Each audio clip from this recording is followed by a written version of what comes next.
Cyberbrainer is an online training platform designed to help individuals and teams learn the latest technologies and become certified professionals, producing a comprehensive learning experience.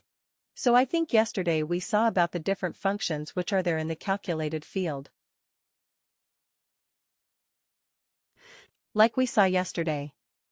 It's going to be like, either I can have a numeric field, a text field. I gave you an exam, numeric field we've seen right now, and the text field. I gave an example about how you can concatenate names, because a person could have first name, last name, title, etc.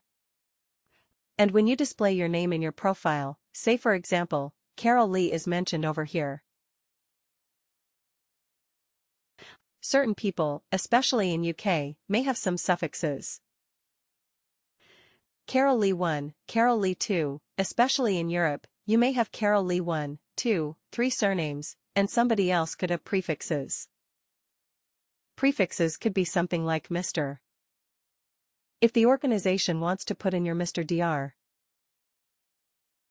Professor, whatever it is, you can have that over there, and certain other people may have some other suffixes as well, senior, junior, whatever. All those things are possible, especially in UK or Europe plus Southeast Asia. Some of the countries in East Asia, China, Japan, say, may have some suffixes as well. So, if you want to display that, this particular name field that you see over here is built based on how I'm setting this up over here, and it's a concatenated text field which is delivered by Workday, and it is a concatenation based on prefix, first name, last name, suffixes, etc.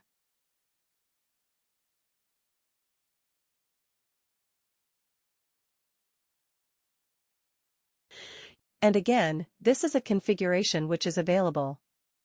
How I can just maintain this as well, along with your employee ID. And this is again a calculated field which is delivered by Workday. If you want to check it, you can check it. It is called as display name and it's a calculated field by itself, which is going to concatenate all of these values. And there is a page which you can use to configure this particular value, which is available in the tenant settings, which we will see towards the end, because that's all. I've saved it as something like nice to have stuff. If we have the time, I can just show you some of the options for tenant level settings as well. Alright. So this field is called as display name. Alright, display name is going to display. It's going to give you the name of a person based on how I want to configure it. And this is an example of a text concatenation field. Clear on this. And again, apart from this, I can also do formatting of a date, formatting of a number, text, etc. Formatting of a date. A simple example is say, if you are born, say today, the 4th of October, 2023, in some of the government organizations or educational-based organizations. Let's take an example. If you are going to be building, tomorrow, a Workday implementation system for an education-based organization, something like a college or a school. If you are going to retire and if your date of birth, say this, happens to be the 4th of October, you will be requested to be in service till the end of this particular academic period, which could be towards the end of this year. Right. Or the end of the month. For example, in India, your retirement date is usually the last working day of the month. That is a better. So if you want to do that, you can use a format date option to pick the last day of the month, year. If you want to have it at a different period, an academic period, payroll period, whatever you want. You can do all that using format date. Clear. These are different options which we have in text and organizations. This is like lookup in the organization. So this we will see as a part of LRA function. So simply put, like I said, Who's going to be the HR coordinator? Who's going to be the HR partner? Who's going to be the manager in my organization? I look up in the X in the worker's organization roles level. That's what this particular information does. Next, date field. We also already saw increment, decrement. If I want to build a date, if I want to have a constant date, I can have all of those options available. It's going to be either true or false. If a condition is met, it is going to say true. Otherwise, it's going to be false. For example, if a person is going to be, we are going to have a field which is going to say whether a person is 18 years or above. It's going to return either yes or no. That's it. And instance-related aggregates, all those things.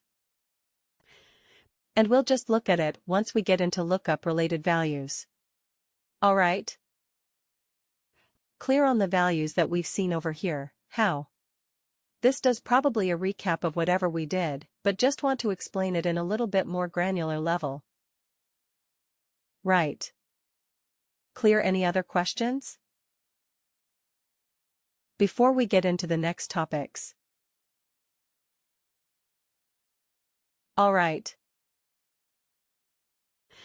So the next one that we see over here is creation of a calculated field, which we just saw in the demo as well. So the first step, I need to enter my name.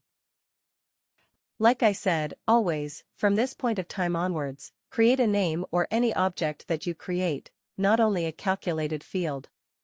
Even if you want to be creating a rule, use a name which is meaningful, which is as per the normal creature which I've just shared with you. It should be like arraign, underscore, core, underscore if it is going to be for a specific or CF for calculated field. And if I'm going to be creating something like biweekly salary, my field name will look like arraign underscore core, underscore CF and underscore. I will say biweekly salary. It is going to be really useful for you in the future as well. Be you to create a calculated field or a rule or whatever you create a meaningful object. Alright. Next, the business object. You need to choose the business object on which you are going to be creating that particular calc field. Next, the function.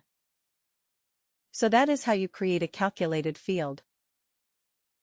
The basic information that you require to create a calculated field. So this is screen that is talking about the first field name, then the business object, then the functionality that I am trying to build in this particular object or calculated field. Clear. The next thing is going to be the calculation. Say, for example, if I'm going to be building over here, say as REN underscore, CF underscore core, and then ICB simple sample field. I'm just putting it on worker. And then I'm just putting a function over here. Say something like arithmetic. That's it. Simple over here. I'm just putting AB field, and what you see next is all your calculation information. So what is the calculation that I want to do? That's what I mentioned, my calculation, that the third tab, we call it as additional information tab. So this is more around the security and categorization parts. So if I want to secure this by certain things, how do I do it? That it should be secured to only certain business objects rules. How do I want to do it? Or integrations. How I actually want to secure the usage of this. For now, just choose only authorized usage. Don't default, use default areas. Don't choose anything else, because this default areas is going to be from the business object, safe. I'm going to give default areas. This is going to inherit all the permissions from my business object level, whatever is available in the configuration of my business object. It is going to pick the security over there for now. Just choose only this. Don't choose anything else apart from default areas. And here again, if I want to give a description to my calculated field, I can give a description value over here as well.